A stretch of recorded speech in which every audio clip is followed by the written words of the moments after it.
Hi, third grade. Today's work is on a general review. So I'm just gonna go over one of these conversion problems with you guys. But first, I'm gonna talk about Mr. G-Man just so that your parents kind of understand one of these tools that we normally use. So the G in Mr. G-Man stands for a gallon. Within 1 gallon, there are 4 quarts. Within each quart, there are 2 pints. And within each pint, there are 2 cups. I'll do a close-up of this at the end of the video so that you guys can kind of see a little bit closer what we're doing. So we're gonna work this problem. 8 quarts minus 4 pints equals how many quarts? Now, to do this, we're gonna try and figure out what we're looking for. In this problem, we're looking for quarts. We wanna know how many quarts we have left total.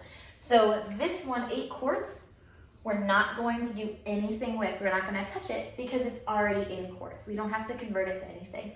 So quarts will remain the same. We circle it to remind ourselves not to touch it. Now we are gonna change pints. We have 3 steps to change something to pints, and this is a little bit different than Abeka does it. It's a little simpler, and all my kids get it a little better than Abeka normally does it. So to figure out how we convert pints to quarts, first we're gonna start and try and figure out if we're going from a smaller unit of measurement to a larger one, or a larger unit of measurement to a smaller one. So that's where Mr. G-Man comes in. So we're looking for pints to quarts. So third grade, are we going larger to smaller or smaller to larger? Right, we're going smaller to larger. So parents, another tool that I use for this is if we're going from a larger unit of measurement to a smaller one, we're going to multiply. And if we're going from a smaller unit of measurement to a larger one, we're going to divide. Looks kind of like a division symbol. Get it?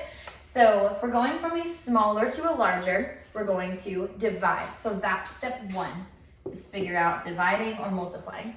Now step 2 is we're going to figure out what our special number is.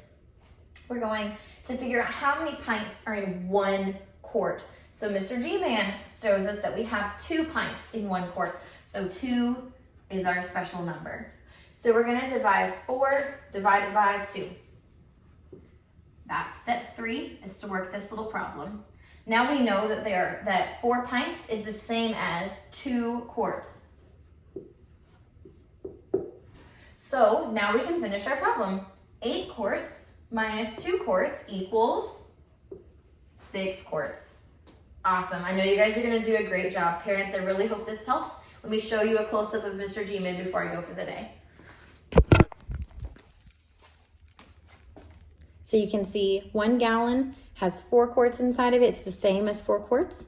Then there are 2 pints in 1 quart and 2 cups in each pint. Hope this helps.